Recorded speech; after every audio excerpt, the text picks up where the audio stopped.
What if the moment you faced humanity's cruelest judgment became the moment you found your most powerful protector? Tonight's story takes us to a world where being different is a death sentence, where a young woman's unique gifts made her the target of fear and hatred. Mira had lived her entire life hiding what made her special. But when the townspeople discovered her secret, they decided her differences were too dangerous to allow. They dragged her to the town square, gathered their stones, and prepared to execute her for the crime of being born extraordinary. But as the first stone flew through the air, something ancient and deadly stepped out of the shadows, not to watch her die, but to unleash centuries of rage on those who dared harm the innocent. This is a story about the price of being different, about finding sanctuary in the most unexpected arms, and discovering that sometimes your greatest strength comes from the very thing others try to destroy you for. If you believe that being different is a gift, not a curse, hit that subscribe button now, because this story will show you the power of embracing what makes you unique. Mira Ashford knelt beside the dying child in the dusty alley behind the baker's shop, her hands glowing with soft, silver light as she channeled healing energy into the boy's fevered body. At 23, she had spent years perfecting the art of secret healing, helping the desperate while hiding her supernatural abilities from a world that would kill her for possessing them. "Please," whispered Sarah Mills, the child's mother, tears streaming down her weathered face. "The physician says there's nothing more to be done, but I've heard rumors about you, about what you can do." Mira placed her palms against the boy's chest, feeling the infection that ravaged his small body. Her gift allowed her to see illness as dark threads woven through a person's life force, and with concentration, she could unravel those threads and restore health. "This will take some time," Mira murmured, silver light intensifying around her fingers. "Keep watch. If anyone sees this, we're both in danger." The healing gift had manifested when Mira was 15, appearing overnight after a fever that nearly killed her. She'd awakened to find she could sense sickness and injury in others, could draw illness from their bodies into her own, and then dispel it harmlessly. Her grandmother, wise in the old ways, had taught her to hide this ability at all costs. "Healers like you were burned as witches a generation ago," her grandmother had warned. "The world fears what it doesn't understand, and your gift is beyond their comprehension." Now, 8 years later, Mira had learned to work in shadows and silence, helping those who sought her out through whispered recommendations while maintaining the facade of being nothing more than an herbalist and midwife. The boy's fever broke under her touch, his breathing easing as the infection dissolved. Sarah gasped as her son's eyes fluttered open, clear and bright for the first time in days. "He's healed," Sarah breathed. "Completely healed. How is this possible?" "Sometimes the body finds strength we don't expect," Mira said carefully, extinguishing the silver light around her hands. "Give him plenty of water and rest. He should recover fully." But as Mira packed her supplies, she noticed they weren't in. A figure lurked at the mouth of the alley, Thomas Blackthorne, the town magistrate's son, whose cold eyes had been following her for weeks. "Interesting technique," Thomas said, stepping into the alley with predatory confidence. "Not herbs or conventional medicine. Something else entirely." Mira's blood turned to ice. "I don't know what you mean." "I think you do." Thomas moved closer, his gaze calculating. "The silver light, the instantaneous healing, the complete recovery from what should have been a fatal illness. Very interesting indeed." Sarah gathered her son protectively, sensing the danger in the air. "Thank you," she whispered to Mira before fleeing with her healed child. "You can't prove anything," Mira said, backing toward the alley's rear exit. "Can't I?" Thomas smiled coldly. "I have witnesses who've seen unusual recoveries after your visits, people who've described strange lights and impossible healings. The magistrate is already interested in investigating these miraculous cures. Helping sick people isn't a crime. Using witchcraft to deceive the faithful is," Thomas countered, "and practicing dark arts to gain influence over desperate families certainly is." Mira realized she'd been trapped by her own compassion. Years of careful secrecy undone because she couldn't watch a child die when she had the power to save him. "What do you want?" she asked quietly. "Justice," Thomas replied. "This town has suffered enough mysterious illnesses and strange occurrences. It's time we rooted out the source of our troubles." That evening, as Mira sat in her small cottage, preparing for what she suspected would be her last night of freedom, she heard the sound of approaching footsteps. Many footsteps, accompanied by angry voices calling her name. The reckoning she'd feared for 8 years had finally arrived. The pounding on Mira's door began at midnight, accompanied by voices rough with righteous anger and liquid courage. Through her window, she could see torches flickering in the darkness, held by neighbors who had smiled at her in the market just hours before. "Mira Ashford!" Magistrate Blackthorn's voice boomed through the night. "By order of the town council, you are commanded to present yourself for examination regarding allegations of witchcraft and consorting with dark forces." Mira pressed her back against the door, her heart hammering against her ribs. She'd known this moment would come eventually. The secret healings, the miraculous cures, the impossible recoveries that defied medical explanation. In a world where fear ruled over reason, her gift had always been a death sentence waiting to be pronounced. "Open this door!" Thomas Blackthorn shouted. "We know you're in there, witch. Come out and face justice." "What justice?" Mira called back, though she knew arguing was pointless. "What crime have I committed?" "The crime of deception," Magistrate Blackthorn replied coldly, "of using unholy powers to manipulate desperate families, of bringing curses upon our town disguised as healing." The logic was twisted but predictable. Every unexplained illness, every crop failure, every stroke of bad luck would now be attributed to her presence.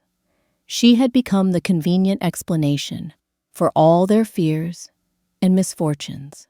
"I've helped your people," Mira protested through the door. "Saved children who would have died. Healed injuries that—" "Silence," Thomas interrupted. "Your dark bargains may have seemed like healing, but we know the price. For every life you claim to have saved, how many have suffered? How many more will die because of the evil you've brought among us?" The crowd's murmur of agreement sent chills through Mira's soul. These were people she'd helped, families whose children lived because of her gift, yet fear had transformed them into enemies hungry for her blood. "Come out willingly," Magistrate Blackthorn continued, "and we'll make your trial fair and swift. Force us to break down this door, and things will go harder for you." Mira looked around her small cottage, the herb garden she'd cultivated, the healing supplies she'd carefully gathered, the books that had taught her to control her abilities. All of it would burn with her when they were finished. She opened the door. The crowd that greeted her was larger than she'd expected. Nearly the entire town, armed with torches, ropes, and stones. Their faces showed a mixture of fear, anger, and something worse, excitement. They were enjoying this. "There she is," Thomas said with satisfaction. "The witch who's been poisoning our community with her unnatural powers." "I've never harmed anyone," Mira said, raising her chin despite the terror coursing through her veins. "Every person I've treated has been helped, not hurt." "Helped?" Magistrate Blackthorn laughed harshly. "Tell that to the families who've suffered mysterious illnesses since you arrived. Tell that to the children who've had nightmares of silver light and unnatural healing. Children have nightmares because you fill their heads with superstition and fear." "Enough!" Thomas stepped forward, producing a coil of rope. "Bind her hands. The trial will proceed at dawn, but she'll spend the night reflecting on her crimes." But even as they tied her wrists behind her back, Mira noticed something strange. The crowd's aggression felt forced, artificial, as if they were performing anger rather than feeling it. Several faces showed uncertainty, even regret, particularly among those whose families she'd helped. "Sarah Mills!" Mira called out, spotting the woman whose son she'd healed just hours before. "Tell them the truth about what happened to your boy." Sarah's face crumpled with shame and fear. I don't know what you mean," she whispered, unable to meet Mira's eyes. The betrayal cut deeper than any physical wound. These people knew she was innocent, knew she'd dedicated her life to helping them. But fear had made cowards of them all. Dawn brought no mercy for Mira.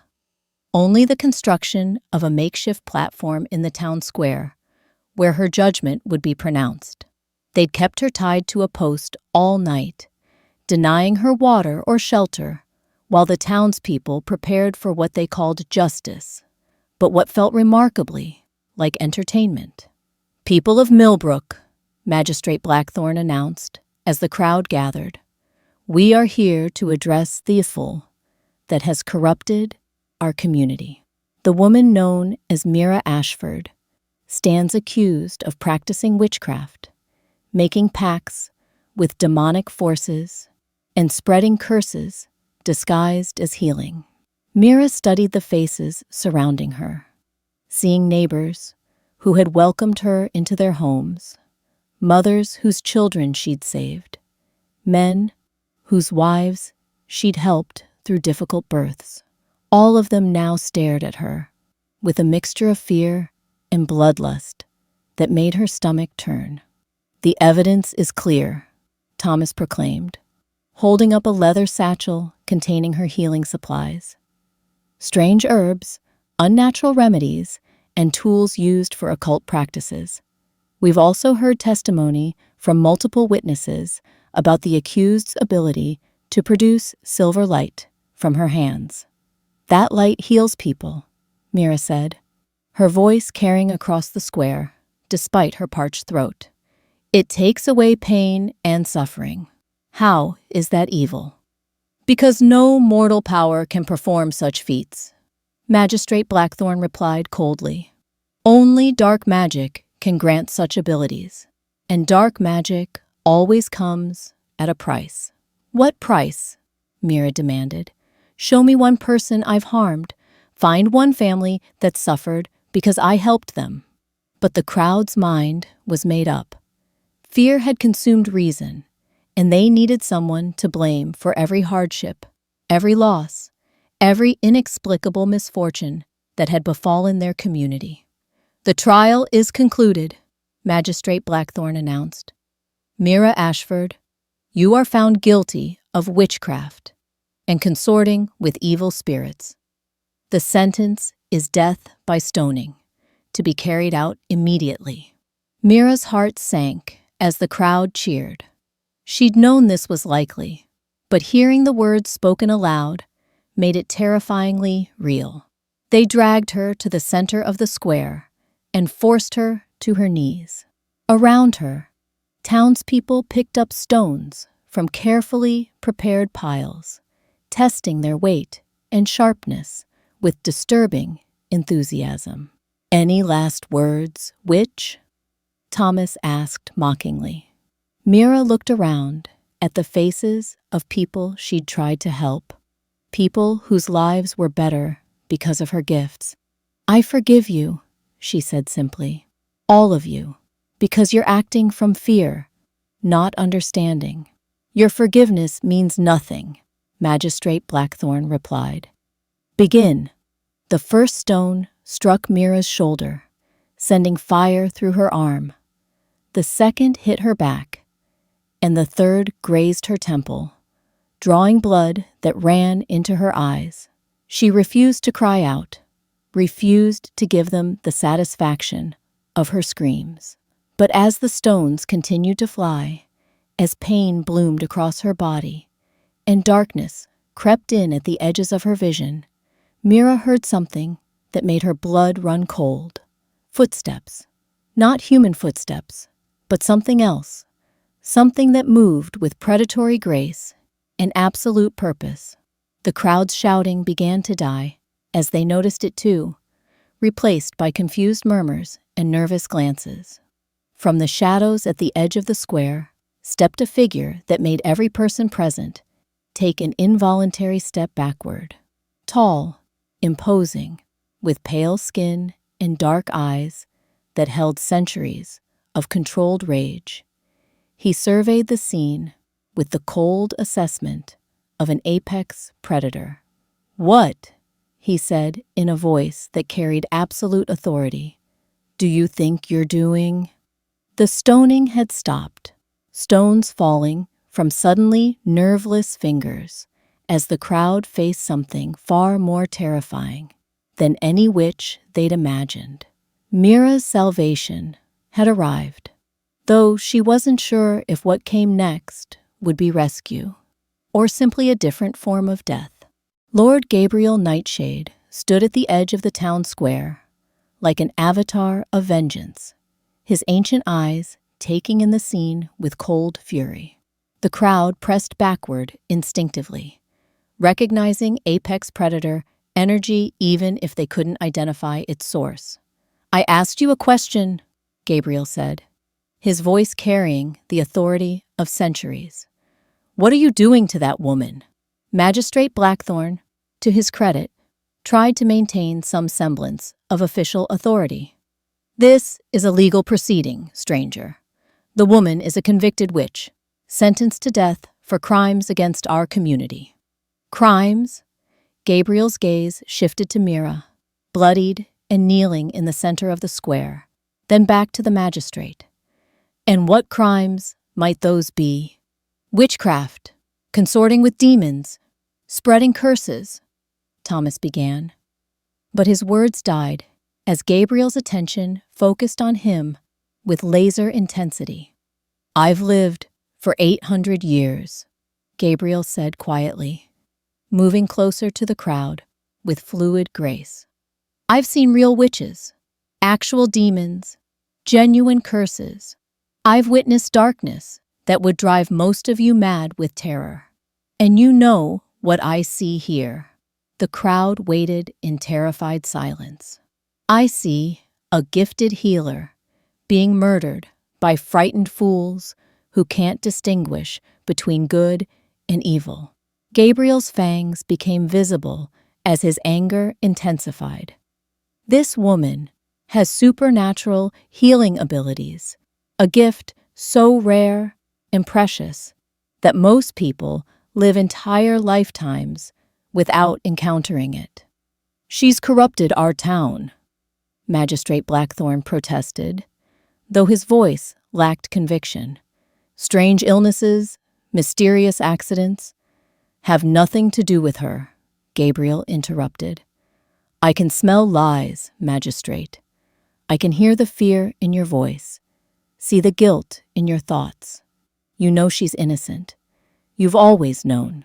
The vampire moved to Mira's side, kneeling beside her with surprising gentleness.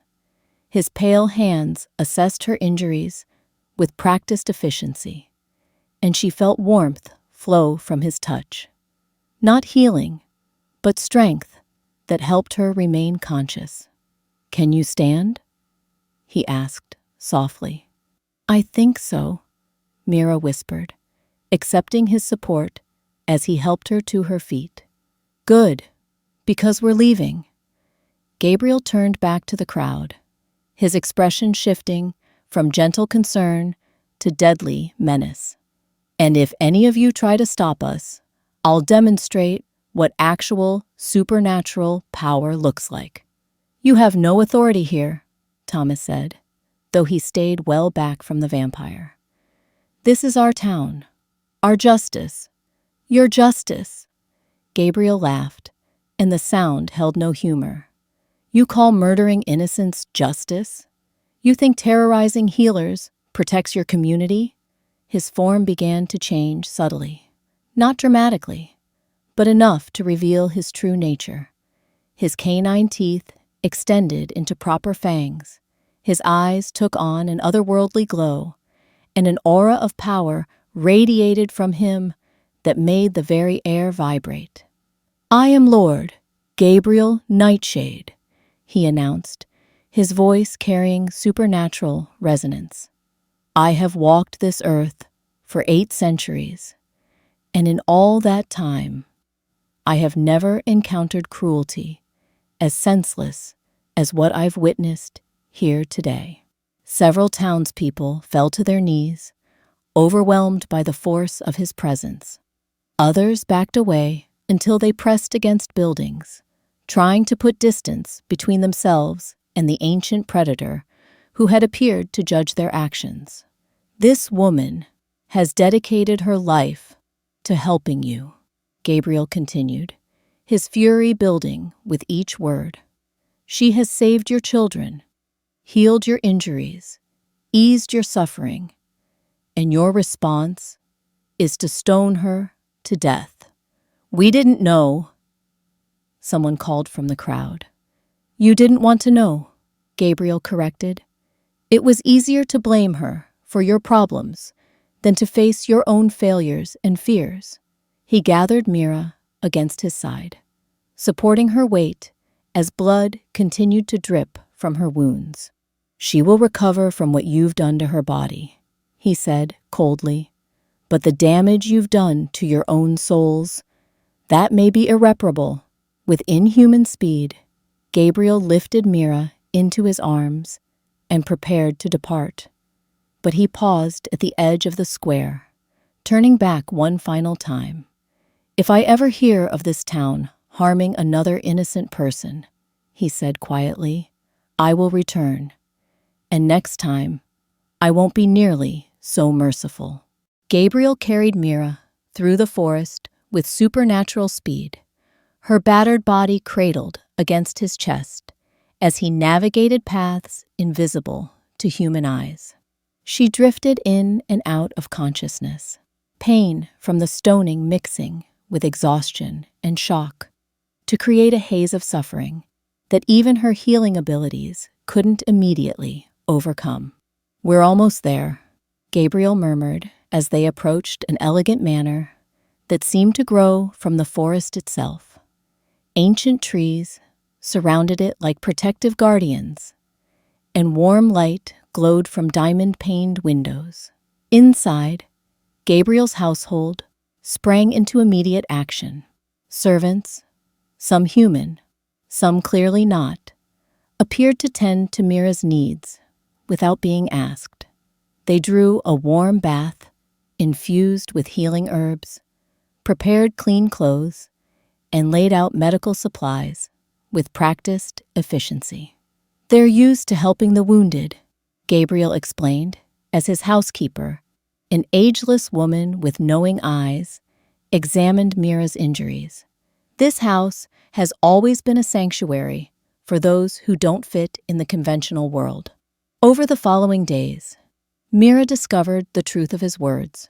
Gabriel's manor housed a collection of supernatural beings and gifted humans who had found refuge from a world that feared their differences. There were shapeshifters who'd been hunted by superstitious villagers, witches who'd escaped burning, and others like herself who possessed abilities that terrified normal humans. "Why did you save me?" Mira asked on her third evening as they sat before the fireplace in Gabriel's study. Her wounds had healed completely. Her own gift, finally able to function properly once she'd recovered her strength. "Because I recognized what you are," Gabriel replied, setting down the ancient tome he'd been reading. "And because I've seen too many innocents die for the crime of being different." "What am I then, besides a healer?" "You're what we call a light bringer," Gabriel explained. "Someone born with the ability to channel pure healing energy, not magic in the traditional sense, but something far more fundamental, light made manifest." Mira felt pieces of a puzzle clicking into place. "That's why the silver light around my hands, why I can see illness as darkness and heal by drawing it away."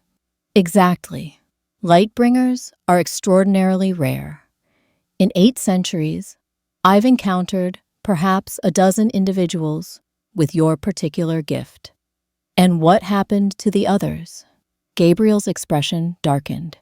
"Most were killed by people who feared what they didn't understand. A few learned to hide their abilities so well that they never used them again. Only 1 or 2 found places where they could practice their gifts safely." "Is that what this is? A place where I can be myself without fear?" "If you choose it to be." Gabriel moved to sit across from her, his ancient eyes studying her face. "You're welcome to stay as long as you wish. But I won't lie to you. Life here means accepting that you can never return to normal human society." "After what they did to me, I'm not sure I'd want to," Mira said honestly. "Those people were my neighbors, my friends. I delivered some of their children, healed their families, saved their lives. And when fear took hold, they were ready to murder me without hesitation." "Fear is humanity's greatest weakness," Gabriel agreed. "It turns neighbors into enemies, transforms love into hatred, makes cowards of people who might otherwise be decent. But not you. You're not human, yet you protected me from humans. Why?" Gabriel was quiet for a moment, his gaze distant. "Because I remember what it feels like to be hunted for something you can't control. Because I've learned that true monsters aren't defined by their nature, but by their choices. And you choose to protect rather than prey upon. I choose to be something more than what I was created to be," Gabriel said simply, "just as you're choosing to be something more than a victim of others' fear." Mira realized she was facing the most important decision of her life, whether to hide from the world that had rejected her, or embrace what she was and use her gifts to help others who might face similar persecution. 2 months after her rescue from the stoning, Mira stood in the training courtyard of Gabriel's manor, silver light dancing around her hands as she practiced channeling her abilities with unprecedented precision. Under Gabriel's guidance and surrounded by others who understood supernatural gifts, she'd learned to control her powers in ways she'd never imagined possible. "Excellent," Gabriel observed as she healed a practice wound on volunteer who'd scratched himself for her training. "You're not just removing illness now, you're actually strengthening the body's natural defenses." "It feels different here," Mira said, extinguishing the light around her fingers. "Stronger, more focused, as if I was only using a fraction of my abilities before." "Because you were," Gabriel confirmed. "Fear and secrecy diminish supernatural gifts. They require confidence and acceptance to reach their full potential." Around them, the manor's other residents went about their daily activities. A young woman who could control plant growth, tending to impossible gardens. a man who spoke with animals, training Gabriel's black horses, others whose gifts ranged from precognition to elemental manipulation. "I've been thinking about what you said," Mira continued, as they walked toward the manor, "about choosing to be something more than what others expect. And what have you concluded? That hiding my gifts didn't protect anyone, least of all me. If I'd been able to use my full abilities, I might have done more good, saved more lives." True, but also more dangerous. The stronger your abilities become, the more likely you are to attract attention from those who would either exploit or destroy you. Mira nodded, understanding the dilemma, which is why places like this exist, sanctuaries where people like us can develop our gifts safely. Exactly. But sanctuaries can become prisons if we never venture beyond their walls. Gabriel stopped walking, turning to face her with serious expression. "I have a proposition for you." "What kind of proposition?" "I've spent centuries using my abilities primarily for my own survival and protection. But watching you, seeing how you've dedicated yourself to healing others despite the risks, it's made me reconsider my purpose." "What are you suggesting?"